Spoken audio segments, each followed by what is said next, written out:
Podcastirmãos.com. Olá, pessoas! Podcastirmãos.com literário entrando no ar. Eu sou o Paulinho e estou aqui com o Tan, que depois de caminhar tanto com a Sociedade do Anel, não teve outra opção senão encarar a Sociedade do Cansaço. Bom, eu sou o Tan e eu estou aqui com o Thiago Melo. E a sociedade já está cansada de Thiagos sem H. A ofensa de graça, gratuita. De graça. Não, de graça é pra o on aqui, né? Porque no off era o contrário que tava acontecendo. Eu só tô devolvendo. Não fica me dedurando, não. Os Thiagos sem H entram depois no Twitter do Tan e faz um barulho lá pra gente mostrar quem é que manda. Boa. E eu tô aqui com o meu amigo Cacau Marques, que é o podcaster mais disputado da podosfera evangélica. É um prazer estar com ele aqui compartilhando mais um podcast. Fico lisonjeado, assim, né? E eu sou o Cacau Marques, estou aqui com o Thiago Ibrahim, que descobriu que a Sociedade do Cansaço é a sociedade mineira, que tem que andar em Belo Horizonte, aquelas colinas enormes e descer naquelas ladeiras. Termina o dia todo mundo super cansado de tanto que anda na cidade. É completamente verdade. A gente cura isso comendo pão de queijo. Eu sou o Thiago Ibrahim, nesse podcast infestado de Thiagos. Estou aqui com o Paulinho, que casou com a Adri e os dois fundaram uma sociedade de cansaço. Putz, nem fale. Agora as crianças já estão na idade que dão um retorno, entendeu? Parental. Dão um Eles retorno lavam do investimento. louça e tal, entendeu? Já Ele começaram. não cansa tanto assim, não é, Paulinho? Saem com a cachorrinha, ajudam a limpar a casa. É. A gente pode estar abusando do trabalho das crianças? Talvez, mas né, já chegou na hora de pagar. Pedagogia. Isso que os seus têm idade perto, né? Aqui em casa são 5, 6 anos de diferença. Não, 6 anos de diferença. Então o mais velho ajuda o menor a várias coisas, né? Coisa que, arruma o lanche dele, pega o uniforme, faz a mochila, vai despachando. É bom, porque ele tem que amadurecer, né? Esses dias rolou um vídeo mó triste no Twitter, cara, de uma mãe anunciando pros filhos que tava grávida, vocês viram? Não. Não vi. Agora tem 4 filhos, assim, ela fala, tô grávida. E aí as meninas mais novas, assim, todas comemoram, tal, e o menino mais velho fala, ai, não, meu Deus. Mais um, né? Cara, e é meio triste mesmo, porque ele fala assim, pô, você vai trabalhar e eu que vou ter que cuidar. Caraca! E nem vai ganhar nada, né? E nesse clima super positivo, né? A gente começa esse episódio que parece que estamos um pouco cansados pra falar do tema. É que a sociedade é muita positividade, a gente tem que trazer uma negatividade, né, pra compensar. Não tem jeito, né? Porque nós vamos falar do queridinho, e eu ainda não entendi por quê, Sociedade do Cansaço de Byung-Chul Han, que assim, quando eu terminei o livro, eu consegui ter a convicção de por que o livro chama assim, porque foi assim que eu terminei a leitura, né? Nós vamos falar sobre... Aqui, ó, na porta da minha casa tem um capacho escrito assim, ó, se você veio aqui pra falar mal de Byung-Chul Han, você veio no lugar errado. Byung-Chul Han, Tim Keller, né, cara? E N.T. Wright. O Byung-Chul Han mais. Bom, ainda bem que a gente não tá gravando na casa do Cacau, né? Na entrada do Ictus tem um tapetinho escrito assim, né? Se você quiser falar mal do Byung-Chul Han, esse é o lugar. Olha só, rapaz. Estão se revelando os lados Foi uma aqui. emboscada, esse podcast foi uma emboscada. Se eu soubesse que esse tipo de coisa que aconteceu, Não, Cacau, eu me eu submeter também, a esse Cacau. tipo de reunião. A gente tá aqui pra lutar junto, Cacau Cacau. desconectou, né? Não, ó, a gente trouxe vocês aqui, e já vou até adiantando, as meninas não estão aqui por isso. E a gente trouxe vocês aqui por isso, porque no nosso grupo, no grupo do literário, foi difícil, assim. Foi um tentando animar o outro a terminar, e ó que o livro tem 7 capítulos, curtíssimos, cara. 100 páginas, né? Sem- 70, né? Porque depois tem um anexo. Eu acabei lendo os 2 anexos, mas aí o anexo tem 50. Aí eu falei, nossa, Tem. eu já li 70, mas tipo, tô um pouquinho acima do meio do livro, mas eu já li o livro, né? Aí fiquei naquele dilema e acabei lendo tudo. Mas assim, é um livro bom, Paulinho. É só um livro chato, mas é um livro bom. É um livro escrito por um filósofo, né? É um negócio que você precisa ficar Então. pensando demais e fala várias vezes a mesma coisa. Eu li uma dissertação do mestrado dele, foi essa a impressão que eu tive. Essa é a e dissertações são Ó, chatas. mas tem muito autor muito queridinho nosso aí que também pode cair na mesma crítica, hein? Ó, Nosso, aí você me inclui, aí, né? Não sei, né? Eu tô meio fora dessa. E é isso. A gente vai falar sobre Sociedade do Cansaço de Byung-Chul Han. Trouxemos os maiores especialistas do Brasil pra defender esse homem. E com isso aí. Então fica aí se você quiser ouvir a defesa deles sobre esse livro ou pra saber mais do livro sem precisar passar pelo esforço de ler.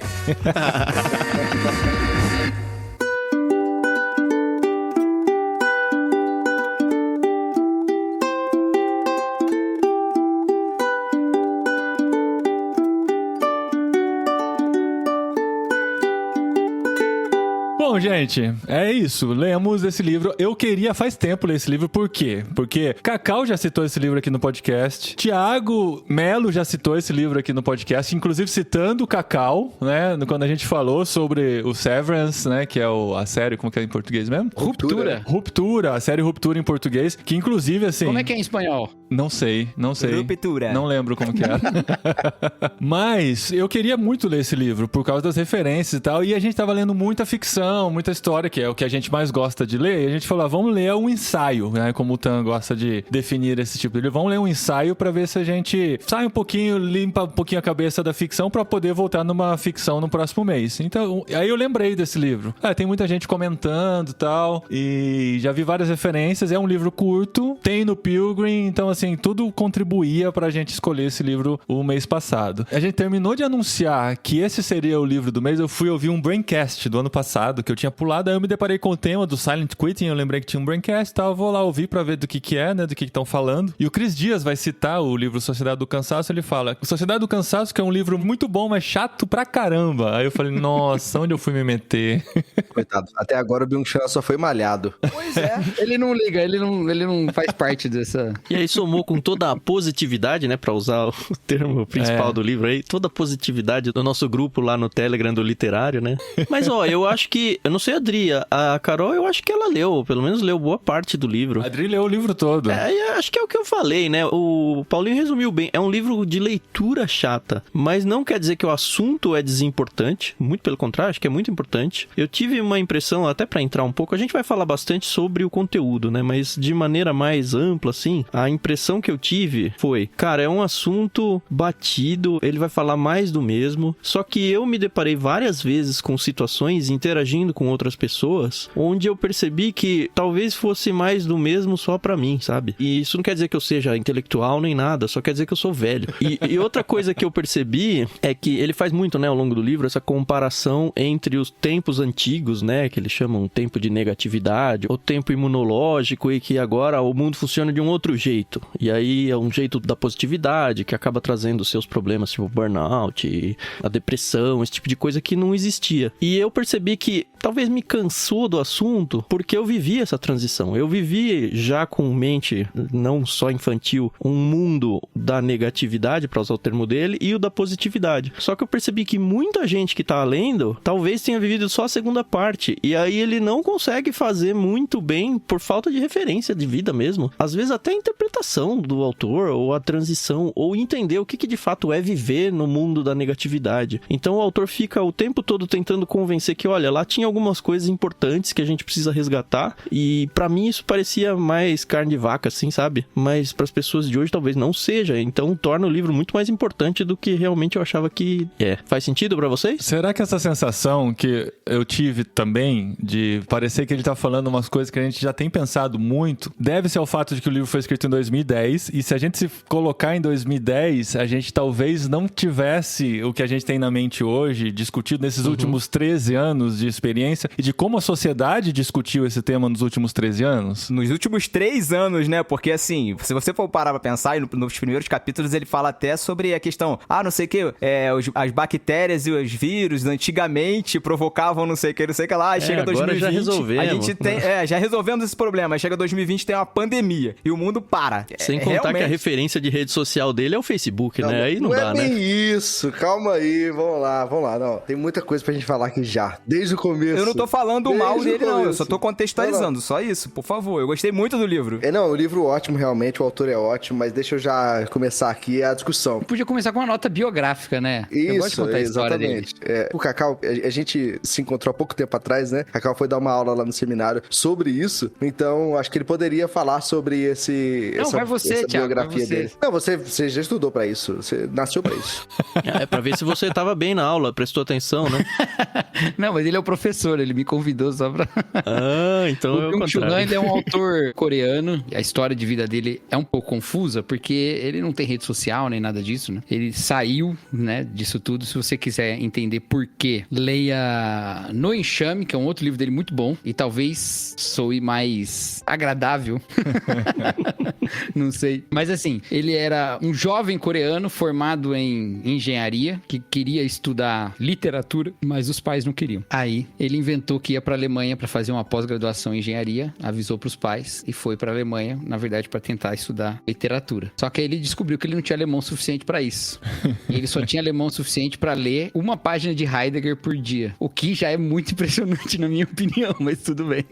Ele não tinha um Google Tradutor, nem nada que facilitasse a vida, né? Exato. E aí, depois de estudar, ele entrou na Universidade de Berlim, ele começou a se desenvolver lá, se tornou um doutor em filosofia, especialista em Heidegger, e é na Universidade de Berlim que ele começa a lecionar, né? E eu acho, e eu disse isso pro Thiago já, e eu acho que isso tem um pouco a ver com a maneira como ele vê as coisas. Ele sai de uma sociedade de um tipo mais oriental, né? Que é a coreana, e vai pra uma sociedade bem ocidentalizada, que é a alemã, né? Coreia do Sul, né, El de Cacau? Coreia do Sul.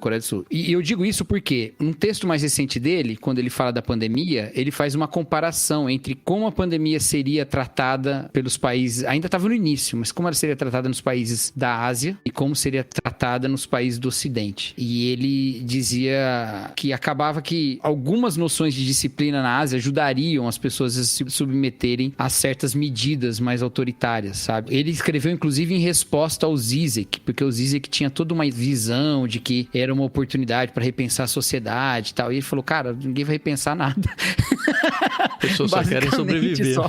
Basicamente, o que vai acontecer é que os instrumentos que eram de coerção vão se manifestar com o discurso de que é proteção e coisa do tipo, sabe? Então, assim, ele tem essa visão dessa diferença e eu acho que ela marca um pouco a obra dele. Eu perguntei isso uma vez pro Paulo On, que conhece bem a sociedade coreana também, né? Se ele acha que essa origem coreana dele influencia o que ele escreveu, e o Paulo On respondeu que totalmente, que ele acha que faz todo sentido. Mas é isso, a história dele é essa. É assim, é importantíssimo contar um pouco da história dele, porque tem os antecedentes filosóficos dele que fazem todo sentido com a obra, né? E aí, dois termos que são fundamentais para esse livro, e a gente vai chegar lá com detalhes, é o termo positividade e negatividade. A gente pode interpretar positividade e negatividade como a gente faz aqui agora no senso comum, né? Que é assim, positividade é aquilo que é bom, aquilo que é legal, negatividade é aquilo que é ruim, né? Alguma coisa assim. Só que isso seria empobrecer um pouco o que ele propõe, porque ele tá pensando aqui naqueles termos do Hegel, que é o grande filósofo, né, da modernidade, né, do Ocidente. E o Hegel, ele acha que positivo e negativo são dois constituintes da realidade. Essa dualidade, que tem a ver com a dialética, né, e de síntese, etc. Isso que a gente já sabe mais ou menos, né? Então, isso faz todo sentido porque quando ele analisa a sociedade de hoje, ele utiliza a partir desses termos para dizer o que significa uma sociedade da positividade. Então, não é uma negatividade num sentido de ruim necessariamente e positividade num sentido de bom, né? Porque essas coisas são intercambiáveis. Às vezes, uma coisa da sociedade negativa, da sociedade que seria que ele chama de disciplinar, por causa do Foucault, seria uma coisa boa, né? Como, por exemplo, a capacidade de dizer não, a capacidade de parar, a capacidade de não fazer. É o tédio que ele chama, né? Pode ser o tédio também, pode ser, mas vamos pensar aqui, por exemplo, você pode dizer não a um convite, não é? Na sociedade da positividade, a capacidade de dizer não ela é diminuída, porque a positividade te influencia sempre a fazer, né? Tem uma questão com a capacidade de agir ali, né? Então tem a ver com isso, sabe? Eu não sei se eu contextualizei o suficiente, mas esses dois termos são fundamentais. E aí chama a sociedade do cansaço, porque existe uma elaboração histórica para ele que diz que a gente saiu de uma sociedade disciplinar, uma sociedade imunológica, uma sociedade negativa para uma sociedade positiva. E o problema não é nem o negativo e nem o positivo. O problema é o excesso do positivo. Essa é a grande questão do livro aqui, né? E aí a gente pode discutir isso mais aqui, mas o último ponto, assim, introdutório é lembrar. O que ele quer dizer com essa passagem do negativo para o positivo? Ele coloca um ponto histórico. Ele diz aí que é a passagem da Guerra Fria, né, para esse momento pós-Guerra Fria e início da globalização. Vamos pensar nisso aqui rapidinho, um minuto. Pense aqui, ó. O que significa a Guerra Fria? Esses conflitos dos Estados Unidos e União Soviética, né? Durou até ali 91. Pense nesse período. Esse período é um período conflituoso, porque em qualquer instância que você imaginar da sociedade, das relações, da religião, sempre tem a ver com o outro que é uma ameaça para mim mesmo, ou um eles que é uma ameaça para nós. Então, o que você tem que fazer em relação a isso? Você tem que se posicionar, porque senão você não vai sobreviver. A questão ali é uma questão de dinâmica de sociedade, de relação amorosa, de relação com o trabalho, relação com a religião, etc. Por exemplo, estrangeiro é visto como um perigo. Agora, na sociedade da positividade, para ele é visto como um turista, alguém que pode te ajudar a contribuir com o seu país. Então veja que o paradigma paradigma é outro. E aí ele diz que a globalização é uma marca dessa sociedade da positividade, porque a globalização é mais ou menos um tipo de suspensão de barreira, né? De fronteira entre um país e outro. Há mais comércio, há mais relação internacional. Existem muitas formas de ver como a globalização tira essa questão da alteridade como imunológico. Ou seja, a alteridade agora é vista, ela é eliminada em favor daquele que é o mesmo. Você tira o outro enquanto o outro e deixa o outro enquanto um mesmo. Você faz dele parte de você, para que você não reaja imunologicamente, mas se reaja como um tipo de positividade infinita, né? Ou seja, sempre uma acolhida infinita. Embora isso não seja verdade em todas as instâncias sociais, né? Esse é um grande ponto. Essa supressão que você falou aí, ô Thiago, eu fiquei muito com a impressão de que o autor tá também tentando levar para uma certa supressão, não sei se o termo melhor é esse, mas é o que me veio agora, uma supressão ética, uma supressão moral, num sentido de que no mundo atual eu não posso mais, ou pelo menos não cabe mais nesse mundo, você fazer críticas à forma de vida, a formas de escolha, ou trazendo para dentro da conversa a ideia do estrangeiro. Olha, antes o estrangeiro era tido como um estranho, né? Que talvez seja um bom jeito da gente entender a alteridade que ele coloca. Então, por causa da alteridade, eu fico meio com o pé atrás até eu ser convencido de que isso não é uma ameaça pra mim. E eu não tô pensando aqui em alguém que vem dominar o meu país. Eu tô pensando em alguém que culturalmente vem diferente, e então isso pode me abalar ou negativamente, ou positivamente, ou de maneira neutra. Mas enquanto eu não tiver convencido de que isso vai ser ruim pra mim como sociedade, eu rejeito. O que ele tenta defender, pelo menos a minha interpretação, é que a sociedade positiva, ela rompeu totalmente com essa barreira e agora tudo que vier tá certo, tudo bem, ó. Eu coloco tudo, é a cultura dele, então tudo bem. E aí nós, pensando do lado cristão, né, meio que abre as portas pra qualquer coisa, sabe? E aí cada um pensa o que quiser, mas basicamente abre as portas pra qualquer estilo de vida pecaminoso e bizarro que seja. Eu não sei se o autor teve na cabeça dele a ideia de ir tão longe, mas eu pelo menos li muito com esse óculos. Até onde eu compreendi, o Cacau acho que vai falar um pouco sobre isso também, mas só pra fazer essa nota, né? É o oposto que ele propõe. Ele propõe que isso é o problema da sociedade contemporânea. Sim, mas ele apontou isso como um problema, ou eu que tô problematizando mais longe do que ele pensou? E ele vai mais longe, né? Ele fala que essa questão do estrangeiro deixou de ser um problema de infecção, né? Um problema biológico, e passou a ser um problema financeiro, né? O estrangeiro, ele passa a ser um problema financeiro. Ele traz para o campo da economia ou do capitalismo. Ele faz uma crítica grande ao capitalismo mesmo, mas tem uma coisa fundamental aqui, essa linguagem que ele usa, né? Imunológico, é uma linguagem biológica, mas é porque ele faz uma nota de rodapé que pra mim é valiosa, porque dá pra você entender muita coisa da primeira parte do livro. Ele diz assim que há uma confluência entre o discurso biológico e social. Ao passo que a sociedade vai avançando nas suas tecnologias e tal, também existe um paradigma mais geral, que abrange esses dois aspectos da vida humana, social e biológico. Então, quando você descobre vacina, né, você parte para outros problemas biológicos. E aí ele diz assim que é por isso que a gente passa dessa sociedade imunológica, né, que é uma sociedade que já não precisa mais desses poderes contra o viral e etc, né, e vai para uma outra sociedade agora, né, que está preocupado com outros problemas biológicos e agora não são mais virais, mas neurológicos. Antes do Cacau falar só essa preocupação do Tan, eu queria até passar minha experiência de leitura nisso. Eu li 2 vezes, eu li agora a segunda vez o livro, a primeira vez que eu li, eu fiquei com a impressão de que o Byung-Chul Han fosse cristão, cara. Porque assim, a crítica dele, quando eu li pela primeira vez, a crítica dele era uma crítica que faz todo sentido. O evangelho é uma resposta. No final do livro, a gente vai chegar lá, né? Mas no final do livro ele tem meio que nos anexos ele tem uma resposta, mas o diagnóstico dele é certinho para o remédio que a gente tem para oferecer para a sociedade. Então, essa preocupação do Tan, eu já vi como oposto. Eu vi o Byung-Chul Han criticando o modo de vida da sociedade. Eu acho que é um pouco natural que a gente leia com algumas preocupações sobre comportamento, estilo de vida e tudo isso, né? Porque esses debates, eles são marcas muito presentes dos nossos posicionamentos na sociedade hoje, né? A gente tá muito pressionado, vamos dizer assim, a pensar o pensamento cristão diante das correntes do mundo, né? Já que isso é uma tradição dentro do cristianismo, desde a sua origem, de estar em diálogo com as filosofias correntes. Então é normal que a gente vá para obras assim, tentando encontrar pontos de contato e de afastamento. E uma vez que o que a gente pode entender hoje como visão de mundo cristã, né, ainda que a gente entenda a pluralidade disso e tal, se manifesta em geral sobre as opiniões que a gente tem a respeito de comportamentos, efeitos. Eu acho que também é normal que quando nós leamos obras assim do pensamento contemporâneo, a gente busque efeitos comportamentais dessas obras. E isso vai puxar ainda mais para questões morais na nossa leitura. Mas eu não acho que isso seja o grande centro do que ele está colocando. Eu acho que toca sim, e eu acho que se tivéssemos uma conversa longa com ele colocaria os problemas da aversão a uma moralidade, vamos dizer assim, compartilhada, né? Só que eu acho que ele tá debatendo muito mais o que tá ao redor disso, sabe? Do que as questões em si, entendeu? Que é essa crença na performance irrefreada. Isso tá por trás disso tudo. No final, os nossos paradigmas de moralidade hoje, elas estão muito pautadas pela capacidade que nós temos de alcançar, de chegar lá, de performar, e o que me impede nisso, isso é uma negatividade que a sociedade atual não aceita. Então acho que nesse sentido dá pra fazer esse paralelo, ainda que eu não acho que ele seja tão preocupado assim em definir essas coisas especificamente. Vocês levantaram aí um pouco antes a questão da questão imunológica, e dele falar, a gente já venceu esse negócio. Não é exatamente o que ele fala, né? Não é que ele fala assim, a gente já venceu Não, é só uma piada. Os vírus, né?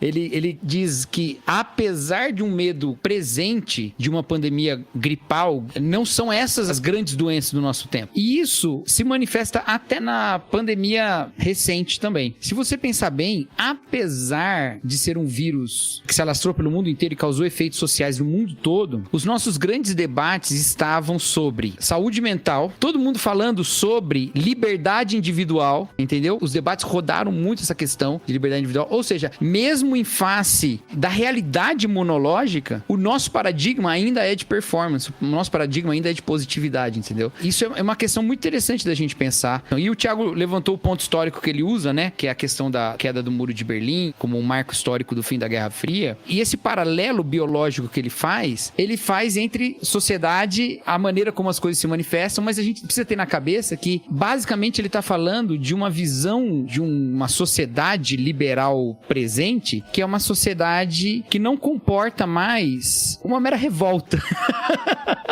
Né? Porque um grande ponto que ele vai usar, e ele já usa desde esse livro, e você vai encontrar em vários outros lugares, é a questão da violência. Qual que é a questão da violência? Quando eu tenho outro de quem eu preciso me proteger, eu tenho outro de quem eu preciso estar atento, e isso me reforça em termos das minhas defesas, isso me coloca, mas isso me dá também um certo senso de identidade e um certo senso de consciência. Mas quando você tira todas essas questões, e agora tudo é possível, yes we can, aquela frase lá da campanha do Obama que ele usa como se fosse um paradigma do nosso tempo, né? Yes we can. Quando você coloca isso, quem que é o grande inimigo da vida hoje? Sou eu mesmo, entendeu? Eu que não chego lá, não tem outro, tem eu, entendeu? E se tem eu, a violência é contra mim mesmo. E isso vai se refletir nesse excesso de positividade no desaparecimento, por exemplo, do chefe, né? No ambiente de trabalho. Você não é mais obrigado por chefe nenhum. A disciplina, você não é mais obrigado por horário nenhum. Você precisa bater, claro que muita gente precisa, né? Mas assim, em vários ambientes corporativos, ninguém bate cartão mais, né? Mas trabalha muito mais. Por que trabalha muito mais se não bate cartão, né? E a pandemia ajudou a reforçar isso também, né? Perfeito. Potencializou. Home offices da vida aí. Incrível isso. Todos esses aspectos são aspectos de negatividade. O espaço onde eu devo estar, o cubículo no qual eu desempenho meu papel, o chefe, o horário, o código da empresa, essas coisas todas, elas são paradigmas de negatividade. Elas são negatividades, né? São os limites, né? Eu posso definir a negatividade como limite? Nesse caso, pode. E aí, se eu tiro essas coisas todas e coloco pra mim que eu posso chegar lá e que eu tenho tudo pra chegar lá e eu posso ser o que eu quiser e eu posso fazer o que eu quiser, eu não vou ser o que eu quiser. Eu não vou chegar onde eu quero. Ninguém vai chegar onde quer. Você vai ser o seu próprio algoz, quando eu não né? chego... Perfeito. Quando eu não chego lá, quem é o culpado? Eu. Então, quem é o capataz de mim mesmo? Eu. Entendeu? É, como ele chama, né? Eu sou o violentador e o violentado, né? Perfeito. E aí ele diz que isso é uma questão muito mais crítica, porque não é identificável, entendeu? Você não percebe. Você tem uma ilusão de liberdade, você tem uma ilusão de controle, mas na verdade você tá simplesmente tomado por uma coisa que ela é tão naturalizada que a gente pensa que as coisas são assim mesmo. E tem uma outra coisa que ele fala sobre esse vínculo, né? De sociedade e biologia, né? Que ele manda a gente dar uma olhada na... Manda não, né? Mas ele repara nas cidades, né? Como são as cidades? As cidades, elas surgem da maneira como elas são hoje, como um fenômeno da industrialização, né? E a indústria, ou a fábrica, ela é um espaço de negatividade. Ela tem horário, ela tem lugar, ela tem função, tem tudo regradinho, né? Então, como que funcionavam as cidades antigamente? Todas elas tinham um grande relógio, né? Todas elas tinham... E tinha uma visão de racionalidade na qual você ia definindo as coisas e você ia botando e as regras e tudo. E ela era toda dessa maneira. E aí você fala, você andava... se você anda pelas ruas, você viria fábricas, você viria escolas, que também são aspectos de negatividade em termos de disciplina, ou elementos da sociedade de disciplina, prisões, né? Porque ele dialoga muito com Foucault também, prisões e tal e tal. E hoje o que você vê? Você vê salões de beleza, você vê academias, entendeu?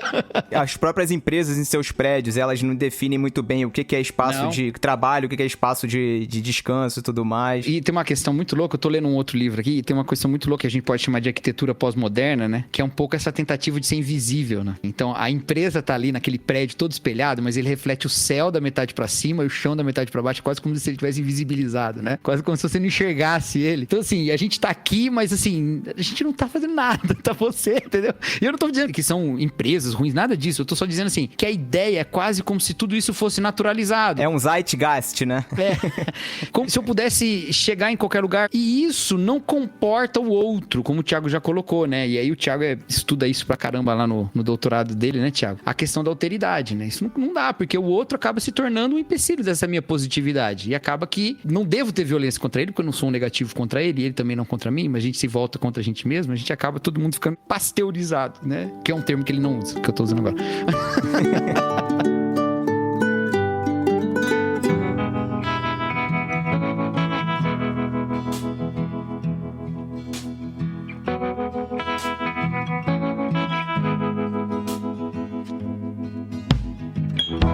Quero só levantar um assunto pra conversa, que vocês são os doutores do conhecimento aí nessa área, mas é que teve muita gente no Discord, só explicando isso aí pra algum ouvinte que tá perdido, a gente fez a leitura coletiva desse livro no Discord, organizou, né? Então, capítulo a capítulo, as pessoas que passaram pela leitura, elas foram deixando suas impressões e tudo, tá tudo registrado em texto lá, se alguém tiver interesse, é só entrar no Discord do Ictus que vai ter isso daí lá. Mas foi muito nítido que muita gente se incomodou num ponto incomum aí, que é o fato do Byung-Chul Han, ele ter usado a depressão, ou pelo menos ele ter diagnosticado a depressão muito baseado nisso tudo que você colocou bem aí, Cacau. Mas as pessoas falaram, não, mas ele simplificou muito, porque é a doença, porque tem outras coisas que causam, e eu não gosto quando alguém reduz tudo a só isso e tal. Quem é ele pra fazer isso, sabe? Esse tipo de discurso. E perguntas eu muito só queria válidas, inclusive. Não, perguntas válidas, por isso que eu tô colocando esse desconforto, né, de várias pessoas que leram o livro, justamente para que vocês tenham em mente isso e dentro dos discursos que vocês forem fazendo aí, vocês acabem respondendo essa pergunta, mesmo que indiretamente. Cara, muito bom,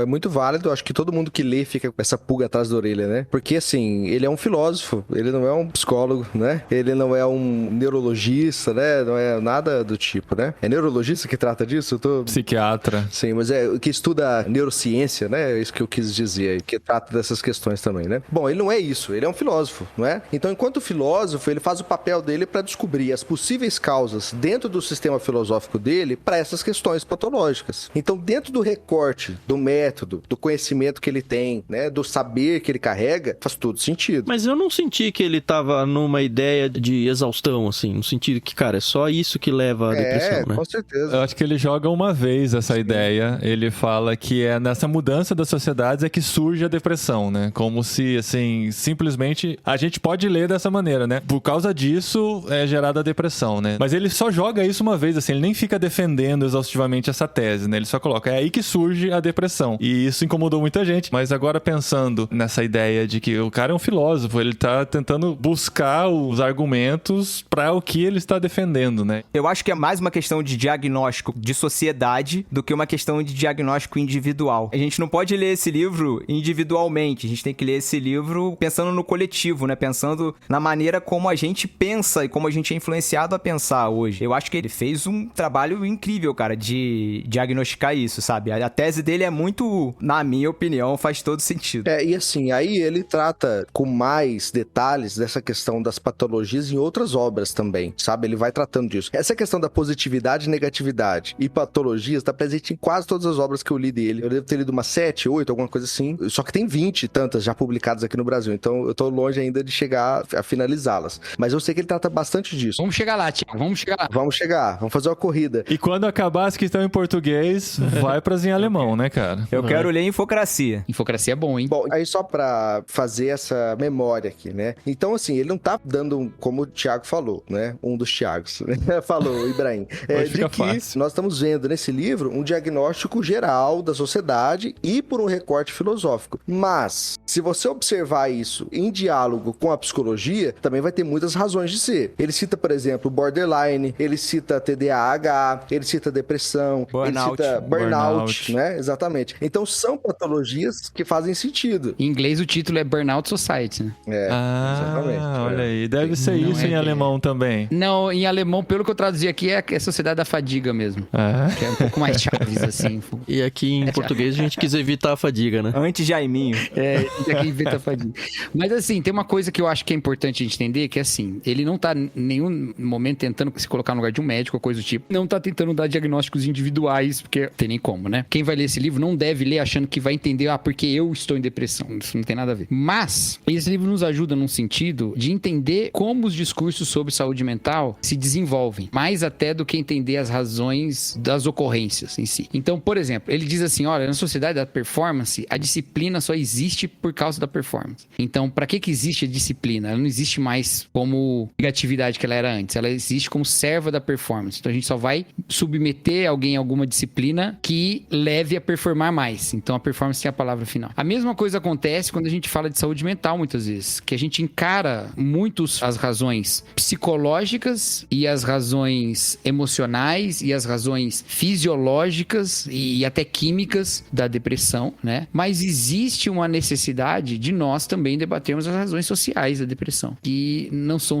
as únicas causas, mas elas fazem parte, né? O tipo de sociedade que nós estamos, que, como ele diz, produz, uma sociedade que produz deprimidos, que produz pessoas em burnout e tal. E assim, qualquer psicólogo com quem você falar, vai dizer que, de fato, há essas razões, mas eles vão botar muito, não sei se todos, eu tô exagerando aqui, mas alguns vão botar muito no campo comportamental, nos seus hábitos. Então, os seus hábitos, o tipo de relacionamento que você tem com as pessoas e tal. Mas fazer uma leitura da sociedade e dizer, peraí, galera, é uma sociedade na qual essa coisa está acontecendo. Isso é uma coisa que outros estudos são convidados a fazer. A sociologia, a antropologia e a filosofia, né? Então, ele tá muito mais nesse campo do que jogar alguma carga de diagnóstico ou até de julgamento sobre a depressão da pessoa em si, porque é um fenômeno muito complexo, muito difícil de você falar sobre isso, né? Eu queria até falar pela minha esposa, que inclusive já gravou um podcast irmãos.com sobre o tema depressão, né? Que inclusive vale a pena até correr atrás aí. A Sara falou muito sobre a experiência dela e ela leu esse livro aqui e quem deveria estar gravando esse podcast aqui agora era ela. Mas que assim, ela amou esse livro, ela devorou esse livro sentou na cama ali, em 2 horas ela terminou de ler. O livro tá todo rabiscado aqui, ela rabiscou. Eu li no Kindle. Cara, deixa eu só anotar, né? O episódio é o 266 de 16 de março de 2015. Depressão. 16 de maio de 2015. A gente ia acabar de começar a namorar, inclusive. 16 de março. Março, a gente ia namorar. A gente ia começar a namorar em um mês. Olha aí, você ouviu a história dela aí... Já tava trocando ideia, né, Paulinho? Poxa, eu queria recomendar também o No Barquinho 92, que fala sobre fé em meio à tempestade. Mas enfim, só esse comentário que eu queria fazer. Eu acho que tem uma coisa aqui que é legal, que assim, a sociedade não tem depressão, né? A sociedade não tem TDAH, a sociedade não tem burnout. Quem tem essas patologias são indivíduos. Só que ele tá pressupondo uma coisa que é muito comum nas ciências humanas, nas humanidades como um todo, que é fazer essa relação entre todo e parte, né? Então, quando ele fala da sociedade, ele tá falando como consequência que isso atinge invariavelmente as pessoas. Não todas, sem exceção, mas como grupo atinge de forma generalizada. Essa relação aqui acho que é importante colocar, assim, sabe? Porque esse é um pressuposto dele. E aí que eu acho que é importante chamar atenção para esse tipo de padrão de sociedade, porque quando você, por exemplo, vê empresas preocupadas com saúde mental porque os seus funcionários estão entrando em depressão, e aqui, de novo, eu não quero vilanizar a empresa, galera, mas é uma questão de como a nossa sociedade se desenvolve. Essa preocupação não é só porque a pessoa é uma pessoa, ela tem que ter saúde e tal. É porque é um trabalhador a menos. É porque produz menos, entendeu? Diminui a produtividade, né? Diminui a produtividade. E no final, o lucro. E no final, exatamente. Isso tudo tá envolvido. Então, assim, uma reflexão sobre isso é muito importante. E eu acho que é importante até pra nós, como pessoas que vivem em ambiente eclesiástico, né? Pra gente não fazer esse tipo de... Vamos dizer assim, não reproduzir esse tipo de padrão, entendeu? Porque ele é muito reproduzido. E ainda eu digo que a igreja tá organizada de maneira ainda mais antiga. Não é nem por causa da disciplina, seria talvez até uma solução em termos de outras coisas, né? Mas em questão de valorizar a saúde da pessoa pela saúde, entendeu? E não pelo que ela vai fazer, sabe? Tem muito de uma visão de santificação que é uma visão da performance. Isso existe muito na igreja. Da gente ver a santificação como uma performance individual. A obra de Deus fez a obra, te salvou, mas agora você tem que correr atrás, entendeu? Aquele capataz dentro de mim que me chicoteia, deixa de ser eu e eu ponho nele o nome de Deus. É ele que fica batendo em mim. Faça por onde eu te ajudarei. Aquele versículo, né? Aquele versículo, né? De Inventares, capítulo 3. O que ele fala sobre o tédio foi bem interessante, porque é algo que a gente tem experimentado de maneira diferente aqui na Espanha. Eu já até comentei isso em outros episódios. E no episódio retrasado, né, de multicultura, eu falei sobre isso também, de como o espanhol, ele sabe desfrutar mais do tédio e do ócio. E é algo que na sociedade, digamos assim, mais ocidental, né, nas Américas, a nossa influência forte que a gente tem da produtividade norte-americana, a gente às vezes tem aquela coisa de atender o telefone com voz de sono e ficar com vergonha, sabe? Tipo, eu tava descansando, sabe? Ninguém pode saber que eu durmo, né? Aquela coisa. E ele fala sobre o valor do tédio e uma coisa que ele coloca, pelo menos eu tirei pra mim, é que você precisa do tédio pra criação, pra criar alguma coisa, pra criatividade. E como a gente não percebe isso. E aqui na Espanha tem uma palavra que eles usam, a gente usa como lazer no Brasil, aqui eles usam como ócio. Então tem centro de ócio, sabe? Um lugar de lazer é centro de ócio. E ócio pra gente é muito negativo, né? No Brasil. Eu tô ocioso, né? Eu tô sem produzir nada. A impressora está ociosa. A impressora está ociosa. Paulinho, eu quero só fazer um recorte do Brasil, né? Porque a gente tem tantos Brasis dentro do Brasil. Eu tive uma experiência na época que eu trabalhava no mercado financeiro disso. Enfim, eu trabalhava numa empresa de software em São Paulo. E a gente tinha clientes em vários estados. E eu fui fazer um treinamento em Fortaleza. E assim, Fortaleza é cidade grande, né? Mas é no Nordeste. Uhum. Cara, o que eu tinha planejado pra dar de treinamento, e sei lá, você tem 2, 3 dias pra dar todo o treinamento. Eu não consegui dar 30% do que tava planejado por causa do estilo das pessoas lá. E na época isso, eu lembro que me irritou muito, porque, assim, eu queria entregar um produto que eles tinham comprado, mas não rolou. E aí, assim, meio-dia parou, tipo, tô no meio da minha frase, não deixa nem terminar o raciocínio, vamos comer agora. Aí termina mesmo na hora de sair do trabalho. E aí um cara me recepcionou super bem, sabe? Cuidou de mim ali, né? O tempo todo. E ele falava o tempo todo, cara, vocês em São Paulo são muito acelerados. A vida aqui é outra. Não, você tem que curtir. Olha essa natureza, olha esse mar. Não, vamos num restaurante, não sei o quê. Assim, e a vida dele, na época, eu lembro que eu fiquei, de fato, muito irritado. Eu falava, nossa, que ócio, que vagabundo quase, sabe? E aí depois, conforme passou o tempo e conforme eu fui envelhecendo, eu falei, cara, não, errado sou eu.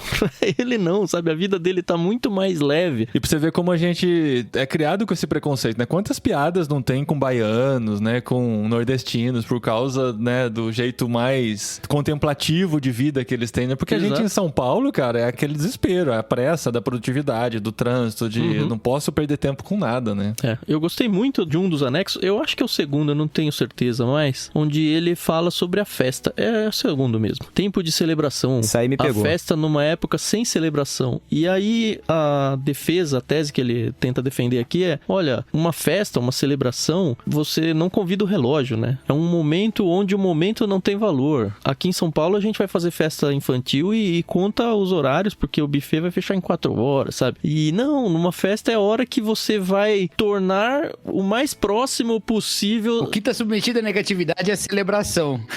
Exatamente. Você vai construir um microcosmo do eterno aqui. Então, assim, eu vivo fazendo hora extra. Eu não tenho limite pro meu horário de trabalho, mas eu tenho limite pro meu horário de festa. Eu não tenho hora pra sair do trabalho, mas eu tenho hora pra deixar o salão, entendeu? Então, exato. Queria falar da minha experiência daqui de Minas também, né? Que eu mudei do Rio de Janeiro pra BH. E apesar das cidades terem menos de 450 quilômetros de distância, como que a mentalidade é completamente diferente.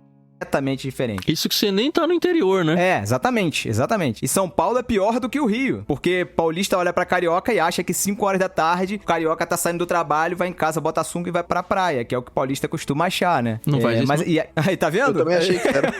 E aqui em BH, tava até conversando com o Paulinho esses dias, quando a gente mudou pra cá, um choque grande que a gente sentiu foi no shopping. Você vai ao shopping, quando começa a dar 10 pras 9 da noite, as pessoas começam a te convidar educadamente a sair da loja e ir embora, porque o shopping fecha às 9. Não é igual na cidade, em outras cidades, que é até o último cliente que entrou antes das 9 sair, que é como funciona, Você né? e o Matheus falaram bastante disso no barquinho, né? Verdade, a gente até comentou isso lá. E assim, eu queria até trazer um pouquinho do relato de crente, é que a gente tem um valor muito grande no evangelho, que é o sábado. E quando ele falou a respeito da festa, isso me remeteu muito ao Shabá, que é um valor muito importante dentro da nossa cultura. Ele traz até as celebrações com origens religiosas, né? Como Sim. liturgias até e tudo. Quando você olha pra Israel, né, o maná, por exemplo, que Deus mandava não colher nada pro sábado, né? Então assim, você vai aprender a descansar. Até as festas de Israel, né? É Deus ensinando as pessoas a festejar, a celebrar, a olhar pra Deus e deixa o trabalho pra lá agora. Agora é hora de você contemplar, de se alegrar e tudo mais. No final das contas, você entender que quem se sustenta não é você que se sustenta, se chicoteando pra você produzir mais, mas é você entender no final das contas que você tá debaixo da mão de Deus e o seu sustento vem dele. Mas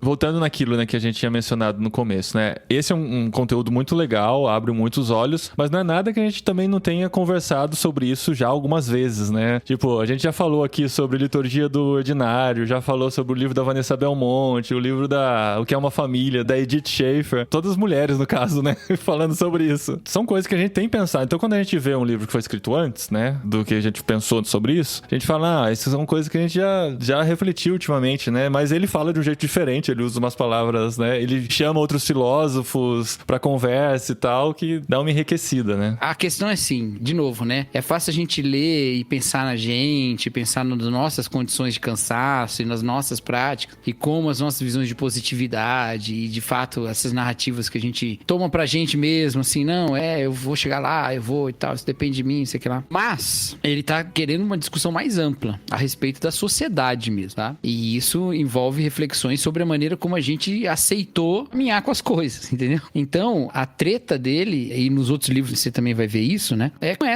inclusive com essa despolitização. A gente acha às vezes que a gente tá hiperpolitizado, né? Mas isso tudo é muito distração, que não toca muito o que é o real mesmo, né? Essas coisas entram muito no discurso dele, né? Em como tá todo mundo assumindo mais ou menos um jeito de ser sociedade e as coisas são desse jeito mesmo, entendeu? E elas não podem ser de outra forma, sabe? Eu acho que envolve muito isso que vocês estão falando a respeito da Bíblia, só que nem sempre a gente quer levar essa reflexão tão longe assim, sabe? A gente quer trazer muito pro campo da nossa espiritualidade individual, como a gente tá celebrando, como a gente tá tendo o nosso tempo de Shabá e tal. E aí quando a gente vê o tema do descanso na Torá, por exemplo, que é central, a gente esquece que é um livro de uma sociedade libertada de escravidão. Então, o que é pra alguém que deixou de ser escravo do faraó, ler que o Deus criador de todo o universo descansou, entendeu? E que ele te convida a descansar junto ainda. Exatamente. Que significa que o descanso tem a ver com questões muito mais profundas do que simplesmente uma questão pessoal ou um privilégio de uma casta, de um grupo social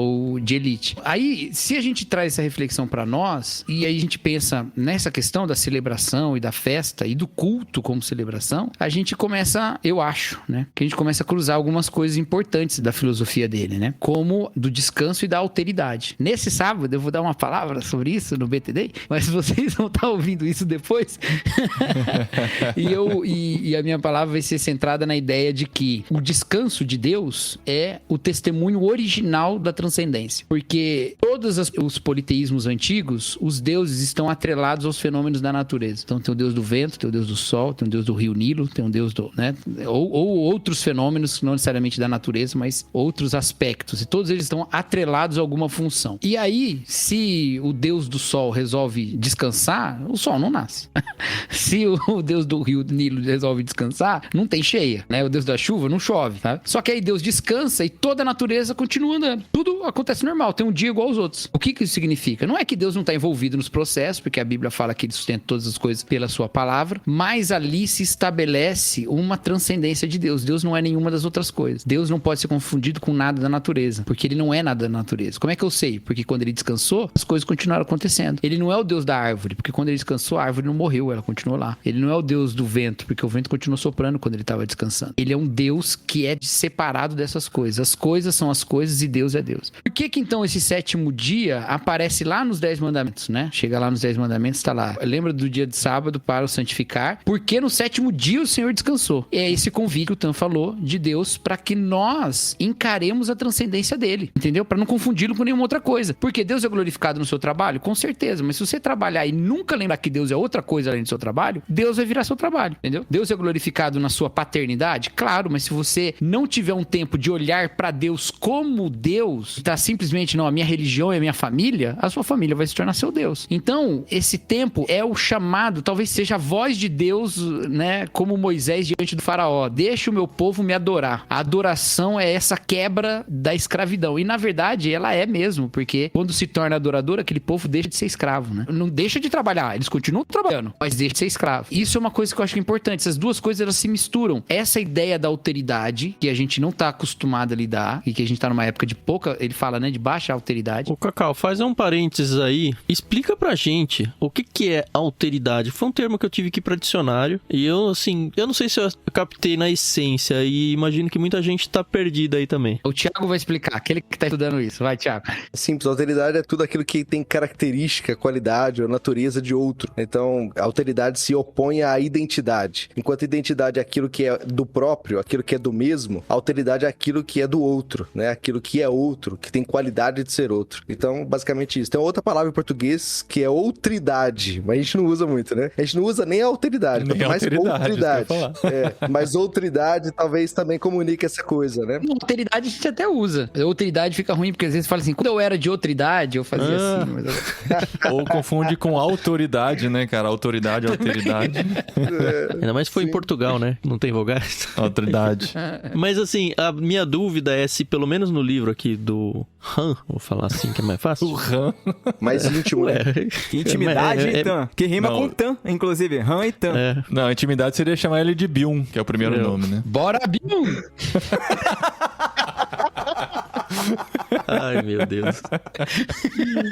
Eu tô tentando criar uma coisa séria aqui e não consigo, né? Sociedade do trocadilho.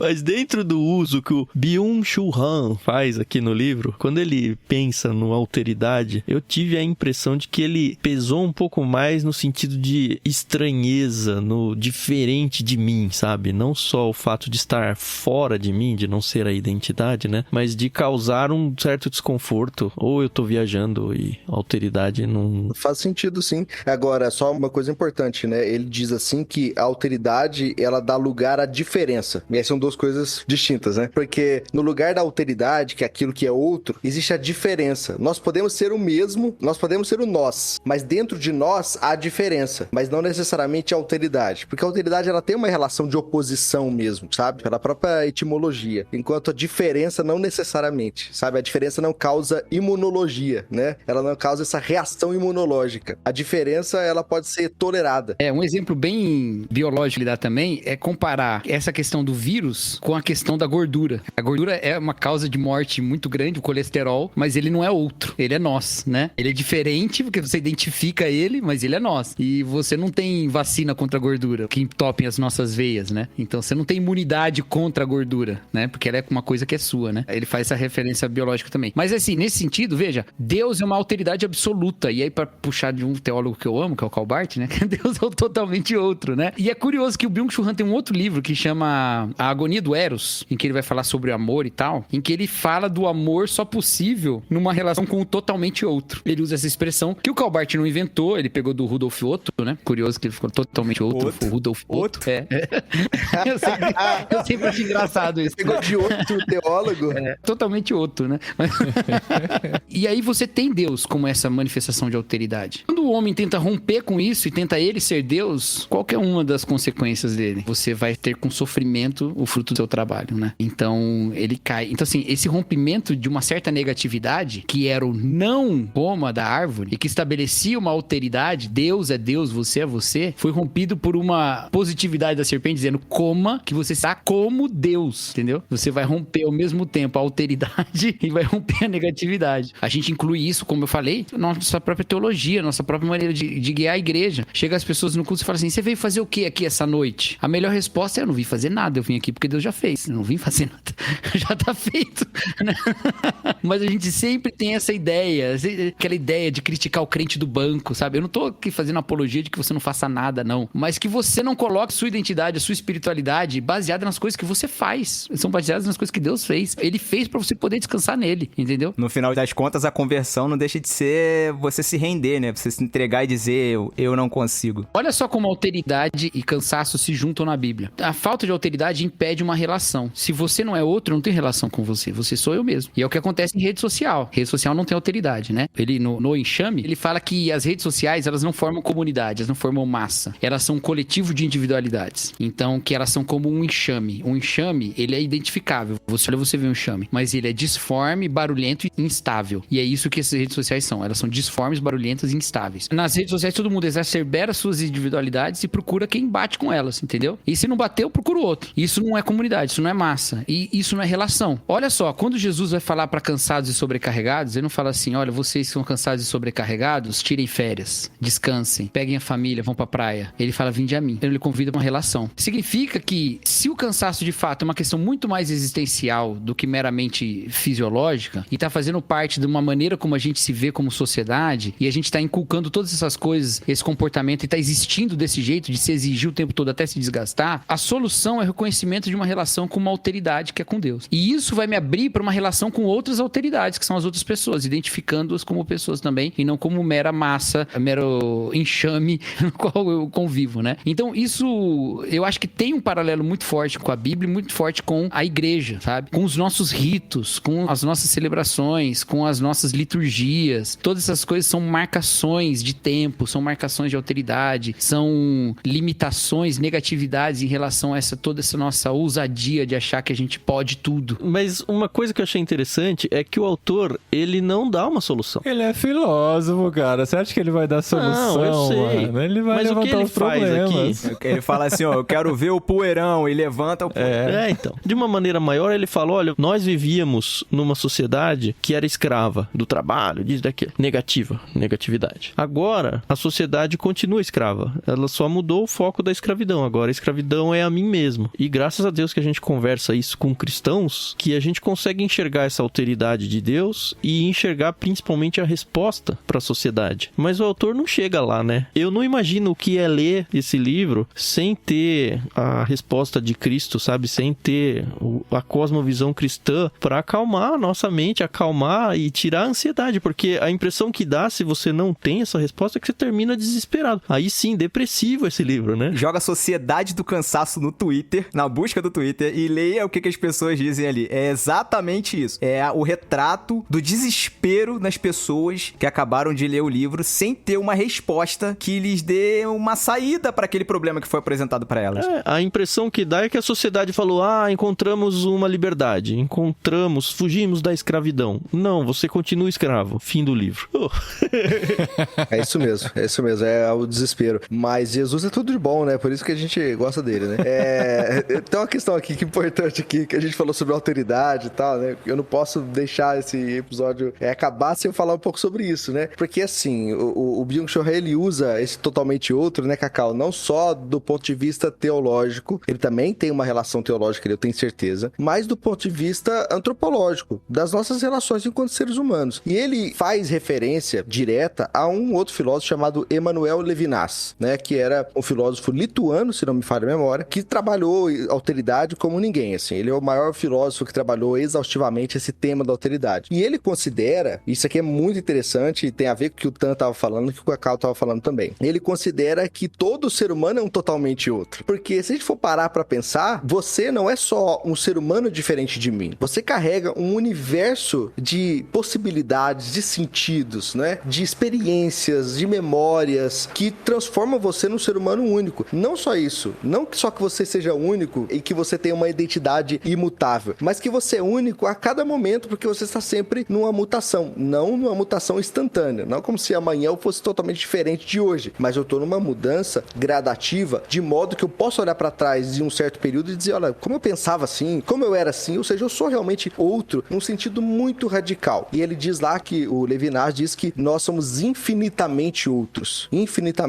uns aos outros. Então, se a gente perde essa alteridade, o que sobra? Um narcisismo, que é justamente o termo que o Byung-Chul Han usa em várias obras, porque é o reino do narcisismo. Ou seja, eu só consigo me relacionar com um espelho. As pessoas se transformam em espelhos, as igrejas se transformam em espelhos, as minhas famílias se transformam em espelhos, e assim que eu reajo com alguma questão que parece que lembra a alteridade, né, que lembra o confronto do negativo sobre mim, eu faço questão de remodelar a situação para que volte a ser o reino do espelho, o reino do narciso, né? Então isso faz todo sentido se for pensar nas nossas relações hoje, né? Assim como o Cacau falou das redes sociais, mas vamos pensar aqui na questão política, né? Não vamos entrar em detalhes da questão política, mas a questão política foi isso, né? É isso que a gente viveu. Eu tenho me questionado sobre o conflito. No doutorado eu trabalho autoridade e teologia pública. E assim, o ponto é que, para mim, parece que a gente vive numa sociedade tão conflituosa quanto aquela que ele descreveu na Guerra Fria. Parece que tem alguma coisa errada, né? Por que tem tantos conflitos? Se o conflito, ele parece ser um fruto da alteridade, parece ser um fruto da oposição. Será que a alteridade realmente desapareceu? Não desapareceu. Ele também não diz exatamente isso, de forma geral, total. Mas a questão é que o outro, agora, para que ele exista, ele tem que existir fora do domínio ou fora da minha experiência, fora da minha existência. Eu tenho que ignorar totalmente a existência dele. Então, no meu grupo político, ele só sobrevive porque ele parece existir como único. E aí, qualquer projeto de ameaça a esse grupo político, ele tem que ser ignorado, porque ele não vai ser eliminado de forma bélica. Hoje, uma guerra mundial seria muito difícil ocorrer, né? Não vou ficar jogando essas pragas, porque vai que acontece. Mas, porque o Byung-Chul Han falou que vírus, né, não ia vir mais também, cuidado. Exatamente. Cuidado com as palavras, perdão. Mas seria muito difícil ocorrer, né? Porque tem tantas instituições e tantas instâncias que tratam com que esses conflitos não cheguem num grau muito elevado. Mas mesmo assim, o que parece é que as comunidades, elas vão se organizando de tal modo que elas ignoram toda e qualquer alteridade, para que ela continue vivendo como única, para que não exista um eles, para que exista só o nós. Então, dentro da teologia cristã, a gente tem a resposta fundamental. Deus é um totalmente outro, que criou seres humanos que, embora semelhantes a ele, não são ele, e que, embora nós sejamos semelhantes uns aos outros, nós também não somos uns aos outros. Nós temos essa diferença, né? Essa alteridade que é constituinte da nossa própria identidade. Um exemplo aqui, se eu digo assim, eu sou São Paulino, isso significa que eu não sou palmeirense, graças a Deus. E que também não sou corintiano, graças a Deus. E o que significa isso? Que eu tô... Muitos anos sem título. É verdade. Isso não é graças a Deus. Isso é graças à incompetência do meu time, né? O que me alivia é que eu torço pro Golden State na NBA. Então eu tenho... Sempre tem pra onde fugir, né, cara? Eu tenho o Real Madrid aqui na Espanha também. Isso, muito perfeito. Melhor. Exatamente. Eu defendo a minha identidade por meio da oposição com a alteridade, né? Então é constituinte de quem nós somos o outro. A gente não pode abandonar isso. Na verdade, tem que valorizar isso. Ainda que seja conflitante. Porque o conflito não necessariamente é ruim. O conflito pode revelar uma coisa importante em mim e também no outro. Tanto no nós quanto no eles, né? Então acho que juntando essas duas peças, esse âmbito teológico da alteridade de Deus e a alteridade total, infinita do outro, a gente tem um bom recurso, né? Para repensar a nossa sociedade hoje, as nossas relações humanas, em sociedade também, etc. E no final das contas, o outro é Imago Dei, né, cara? Tem que lembrar disso também. A imagem de Deus tá ali, que é o princípio dos direitos humanos. Aí gostei. Aí ficou bonito.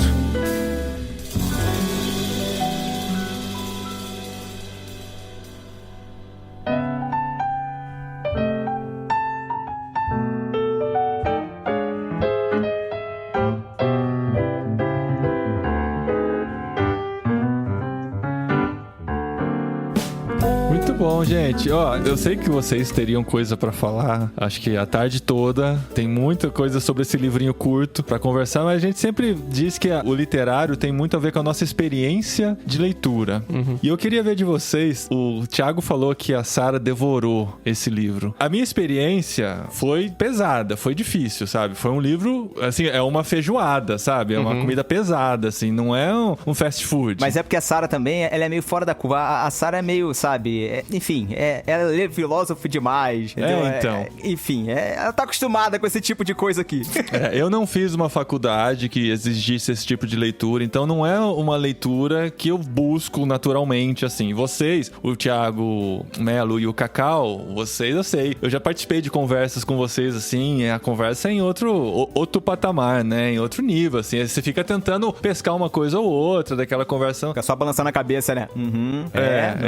É isso. Assim, vocês concordam que uma leitura como essa não é uma leitura simples, não é uma leitura, assim, super palatável, né? Que você pode ler deitado na rede para relaxar e tal. Você tem que ir pra um livro como esse preparado. É como assistir um filme de arte, por exemplo, né? Comparado com uma comédia romântica, né? Comédia romântica você vai lá, desliga o cérebro e deixa a coisa vir. Dá risada e dorme no meio, pega amanhã e tudo bem, né? Aí você vai assistir um filme do... Como que é o que você gosta lá, Cacau? O Aronofsky? O Malek. Aronofsky, não. O Aronofsky, o Malek e tal. Aí exige uma postura diferente, né? Pra assistir aquele filme e pra ler esse tipo de livro, né? Como que é pra vocês? Vocês ficam assim, nossa, não vejo a hora de ler o próximo livro do Byung-Chul Han. É assim mesmo? Tipo, vou fazer fila na porta da livraria igual fizeram pra Harry Potter, sabe? É isso.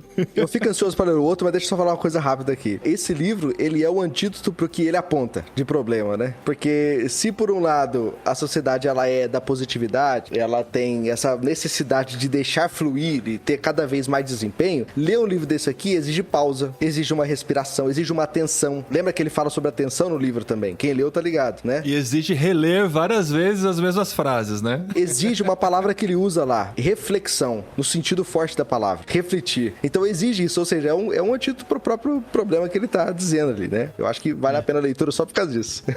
Boa. Tem um vídeo do filósofo Clóvis de Barros que me impactou muito já faz um bom tempo. Falando pra uma turma da universidade, ele fala assim, você vai ler um livro... Não lembro qual filósofo que ele falou, não sei se era Foucault, enfim. É do Hegel, né? É fenomenologia do espírito. Não é. Aí ele fala assim, eu sento pra ler, leio a primeira página, chego no final e falo, não entendi nada. Eu volto, leio de novo e não entendi nada. Aí ele fala assim, eu só vou sair daqui a hora que eu ler isso tudo. Ele escreveu, por que eu não vou ler?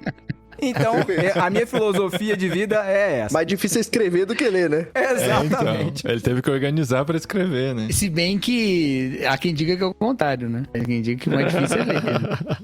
Mas assim, tem um problema, e é bom a gente deixar claro, porque às vezes as pessoas falam, não, como é que pode as pessoas gostarem desse livro e tal? Primeiro, a tese básica, ela é simples, ela não é complicada. E quase todo mundo entende, né? Vocês leram com peso e com lentidão e tal, achando um saco, mas entenderam o básico que ele tava falando. Sim, sim. Então, todo mundo que leu, como é um livro curto, a galera sabe falar alguma coisa que entendeu desse livro, porque ele não tá falando uma coisa muito complicada. Só que ele traz referências, ele discute, ele bota nuances que vão ficando mais complicadas e vai exigir uma familiaridade com um ou outro autor aí que ele cita. Eu não tenho familiaridade com todos esses autores, mas um ou outro já me ajuda. Só que tem uma coisa também, de gente que entende alemão, já vi falar que as obras do Byung-Chul Han são muito mal traduzidas para português. Tem isso, e nesse livro, eu não me lembro de nada específico, mas eu sei que o Alex tem várias críticas, porque o Alex leu Byung-Chul Han em alemão. E ele tem várias críticas à tradução. Mas tem um outro livro dele que chama Sociedade Paliativa, que é um livro muito interessante, mas que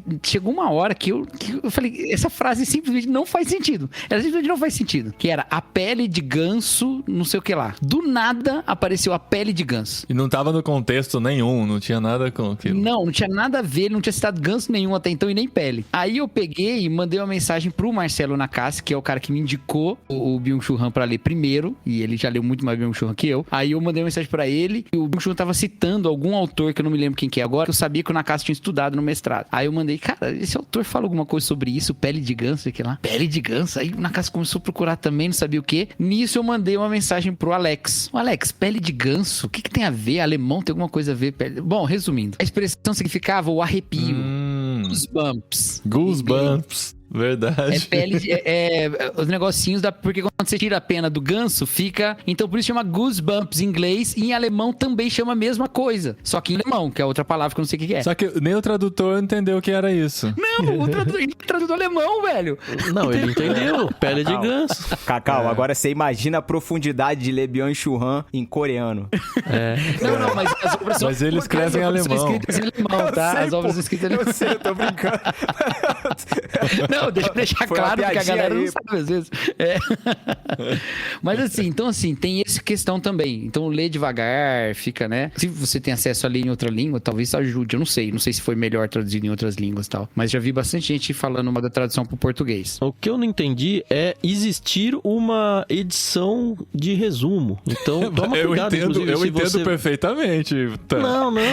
É um livro que sem os anexos tem...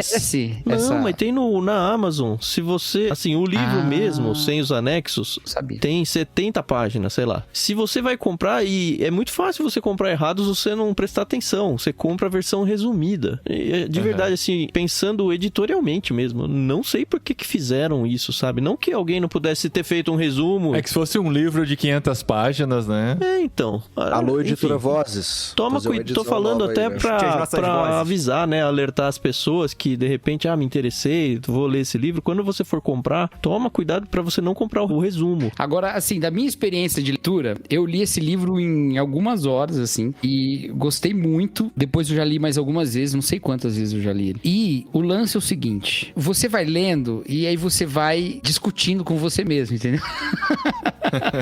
E você vai e a sua alteridade. Você... E conforme você vai lendo as outras obras dele, você vai tendo um panorama um pouco maior do que ele quer dizer com tudo também. E é uma coisa, alguém já disse que o Byung-Chul Han é muito inteligente porque ele escreve alguns livros e publica cada capítulo como se fosse um livro. Faz todo sentido. No final de contas, era só a tese de doutorado dele. Tem um livro dele que o Thiago leu também, que chama Favor Fechar os Olhos, né, Thiago? Sim. Que ele é bem curtinho, ele tem, sei lá, 30 páginas, alguma coisa. Tem um filme do Kubrick com esse nome também, parecido, deve ser uma coisa. De olhos bem fechados, bem fechados. Mas assim, esse livro, de Favor Fechar os Olhos, ajuda um pouco a entender também toda essa ideia dele, da positividade e tal. Eu acho ele mais agradável, né, Thiago? Você não acha também? É o livro que mais dá prognóstico. Ele diz o que fazer. E as frases são mais também... Não, é um livro mais panfletário, sim. É porque o restante dos livros parece ser um livro mais de diagnóstico. Eu não li o Morte e Alteridade, que parece ser um livro de concepção, sabe? Um livro mais conceitual e tal. Comecei a ler, cara, esse é pelado. Deve ser a introdução da tese do mestrado dele, né? Tem 2 livros dele que eu não consegui dar muito, que é Morte e Alteridade e o Topologia da Violência. Esse cara não é cristão não, né? Pelo menos não professo. Não, mas ele fez um tanto de teologia também, né? Ele fez matérias, disciplinas de teologia. Mas não tem nenhum background, não? Tipo, não foi criado numa igreja? Foi, de repente foi, né? Cara, ele usa muitos termos, né? Ele tem um livro sobre a filosofia do Zen budismo. Ele usa o termo pentecostal, né? Várias vezes. É verdade, ele fala também assim. É um problema de tradução, viu? Ah, é? Também tem um problema de tradução aí. Agora eu tô tentando me lembrar qual que é, porque eu não me lembro direito. Caramba, como é que o cara chegou? Na tradução chegou a pentecostal, cara. Era pele de ganso, né? O arrepio pentecostal, né? Pele de... pentecostal, não tá errado a ideia pentecostal, tá errado, acho que quando ele define, alguma coisa assim. Mas assim, o legal é isso, você vai lendo, e você vai lendo outro livro, e eles vão se casando de um jeito, sabe? É o Han verso, né? Exatamente. É isso mesmo. E eu acho que No Enxame e o Infocacia são livros que, pra nós que estamos muito na internet, ajuda muito, assim, a compreender o que ele tá falando, sabe? Sociedade da Transparência também, né? Eu vou reler a Sociedade da Transparência, então, porque eu achei ele mais pesado que o... Mas é muito bom também, é animal a Sociedade da Transparência. Eu queria notar aqui que eu acho que Han é o primeiro nome dele, porque geralmente, né, os nomes vêm invertidos, né? O Byung-Chul deve ser... Não, é também. Não, eu perguntei pro Paulo On também. Se eu quiser citar o sobrenome, qual que eu boto? Ele falou Han. Ah, é? Faltou o Tan e o Ibrahim falaram da experiência de leitura, como é que foi? A minha experiência, eu até que teoricamente li rápido também. Assim, não sou uma máquina igual a senhora minha esposa, que leu em menos de, sei lá, 2 horas, 1 hora. Ela sentou na cama pra ler, daqui a pouco ela tava, meu Deus do céu, que livro, pô, gostei muito, como é que eu não tinha conhecido esse autor antes, tal, não sei o quê. Mas acho que foi um ou 2 dias, eu terminei de ler e foi assim, bem... Agradável, saiu leve.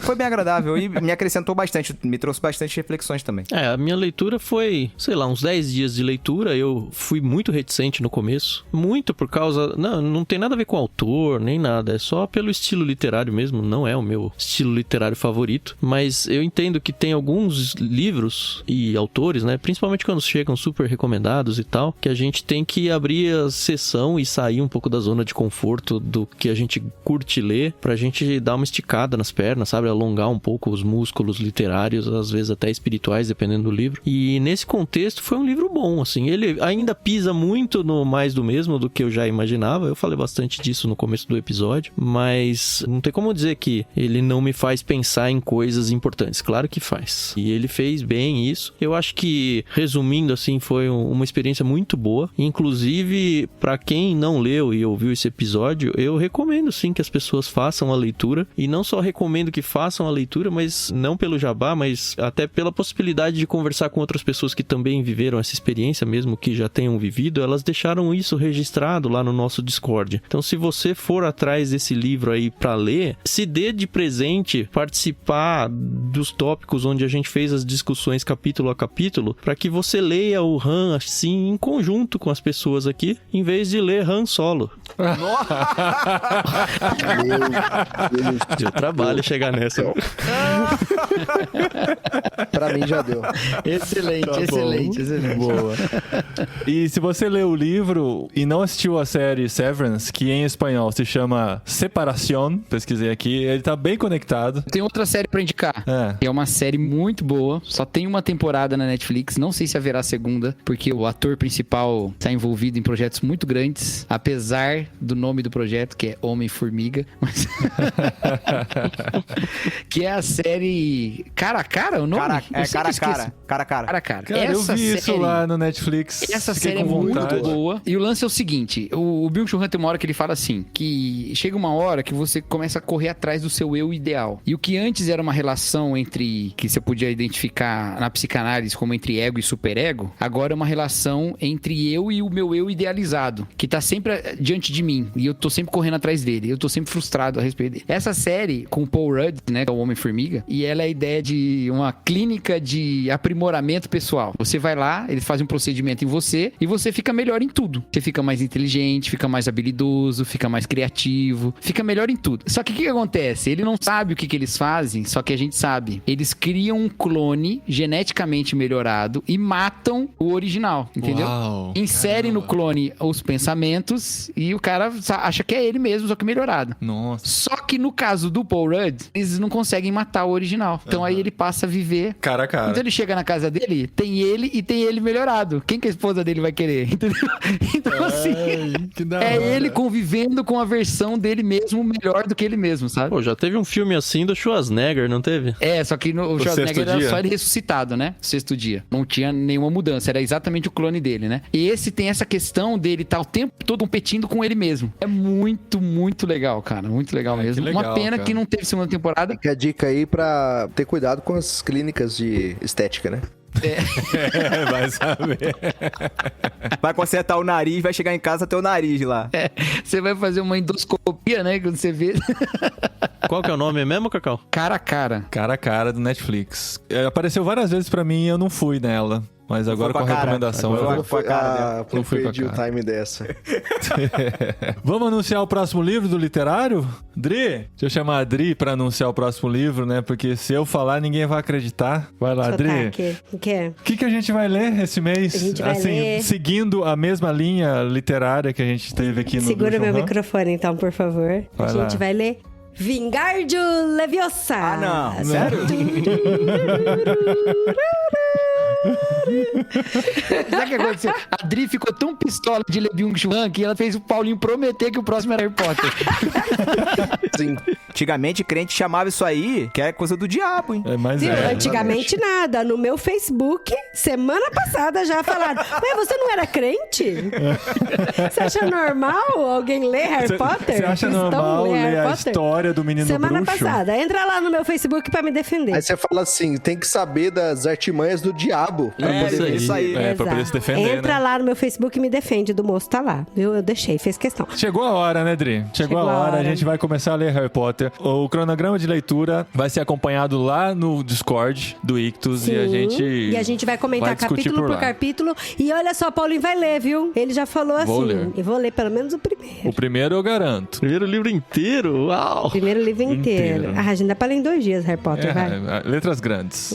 Tá isso bom? aí, gente, eu tô super animada pra gravar Harry Potter. Então, pra maio, Harry Potter e a Pedra Filosofal. Clube Ictus, mesmo esquema. Assine os planos do Clube Ictus, use o cupom IRMÃOS pra ter 15% de desconto na primeira mensalidade. Ouça o podcast do Ictus, né? O Ictus Podcast, que tem toda semana novidades, diários de leituras, leitura bíblica comentada. Tá tudo lá e vocês acompanham a gente aí. Obrigado, Thiagos e Cacau, por gravarem com a gente, por lerem esse livro, né? E terem esse esforço de ler esse livro pra gravar com a gente. Meu Deus, Paulinho. Eu agradeço a galera que tá hoje em peso aqui, ouvindo esse episódio na íntegra, né? Quase 2 horas de bruto aqui já. Estão aqui firmes e fortes ouvindo. Obrigado, é sempre muito gostoso conversar com vocês aí também. E obrigado ao Chico que vai editar esse episódio também. Vai ser muito divertido. Gente, sempre bom demais estar com vocês. Obrigado pelo convite, viu, Paulinho? A Adri também, que comentou no Twitter, né? Aí eu me intrometi. Obrigado, Tam. Obrigado, Thiago. Ibrahim, meu parceiro. Meu xará agora. Cacau, é nós, estamos juntos. Obrigado. Muito bom, gente. Até o próximo literário, então. A gente se vê e se lê por aí. Valeu!